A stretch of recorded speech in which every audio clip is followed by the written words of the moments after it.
Hi, Robin with Oxy-Dry, and guess where I am? Oh boy, had a bit of an early day today, and raining again. Look at this, just lots and lots of rain this year. Just doesn't want to stop. So it was raining pretty hard a few minutes ago, and it's raining still, but not that bad right now.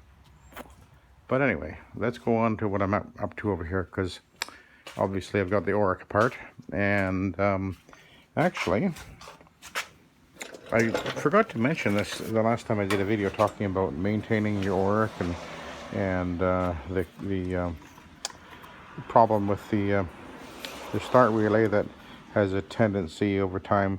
There's a contact point in there that'll start getting pitted, and then it starts running intermittently. Eventually, it'll quit, and some guys get all frustrated and they throw their Oreck away and go buy a new one or whatever, and they say, "Oh, it's not any good."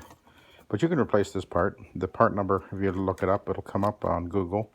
I'm not sure whether some kind of a controls company sells these things. Or you can open it up and file the points clean and put it back together, and it'll work fine. My actual backup one, my older one, that's what happened to that one. And I had actually taken it to a vacuum repair place, and they gave it back to me and said, I don't think they even charged me actually. They just said, "Oh, we just filed the points." And it was fine. But anyway, the other thing I wanted to talk to you about was the other thing that happens on these machines is this wire. This wire came out of here. And after a while of constantly going up and down, especially over steps, the wire will break apart. You can see how it started to, the outer casing on this one started to break, and bending back and forth and back and forth and back and forth. Eventually, you will break the wire, and your Oreck will stop working, and you'll be going, "What's wrong with the stupid Oreck?" And turns out that the wires will break, and that's the stress point. So I opened her up, and to do that, you got there's a, oh, what do they look like? Do I have it here? I don't. There is those little plastic doodads that goes through the body of the machine, and at the bottom over here, and you actually squeeze it and then wiggle it around. It'll pull out, and then you can move the wire. There's one on here, and there's one over there, which I've actually had to change over to a different setup, my own invention.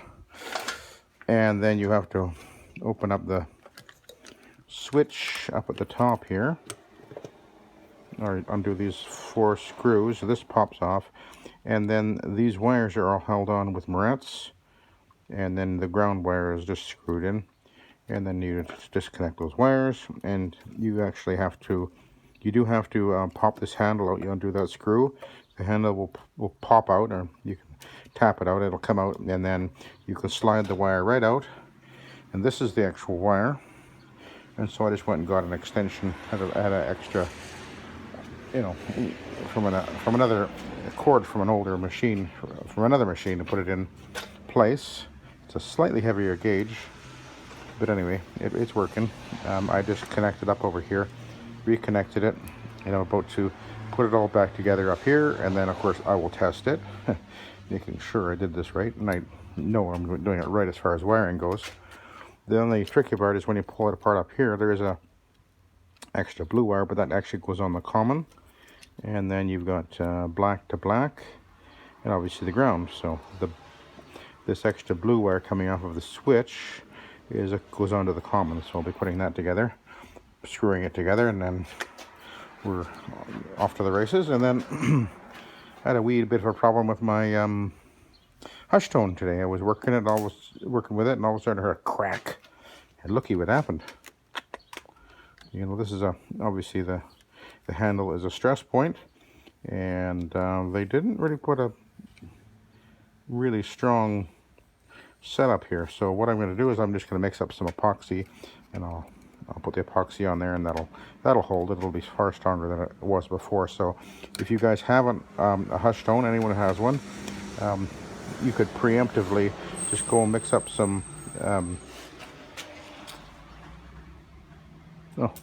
epoxy, and just I would recommend you maybe just build up a little epoxy reinforcement on the back here, because if you do that, then it'll never break. Just don't cover up that screw hole. I'm not sure what quite what the purpose of that is, but anyway. And the other thing I wanted to show you guys was on mine, on the clip that holds this tube on the side, it actually, this is supposed to be come around here a little bit more. And one of the things I noticed when I got the machine and was using it, it's kind of hard to pull it out of there. And then one day this snapped off and actually worked perfect that way. Actually works better that way.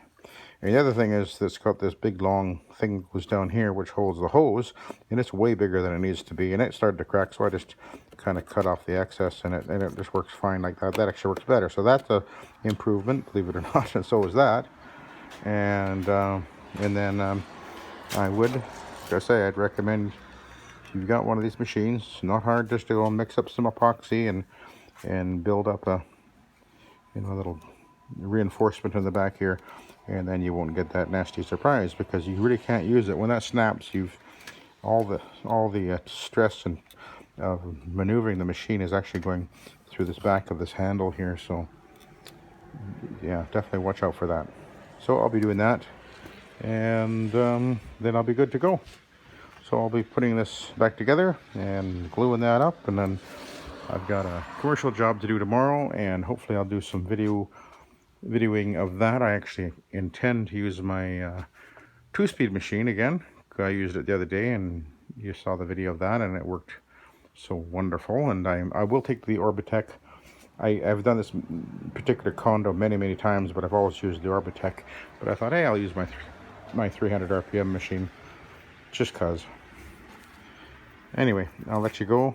So have a good day, and thank you for watching. Oh, hey, if you're watching my videos, subscribe. Help me out. I'm almost at 1,000. I get over 1,000. Turns out YouTube will give me some money. What do you know? Might as well. So if you're watching my videos all the time, then please subscribe. Thank you. Have a good day.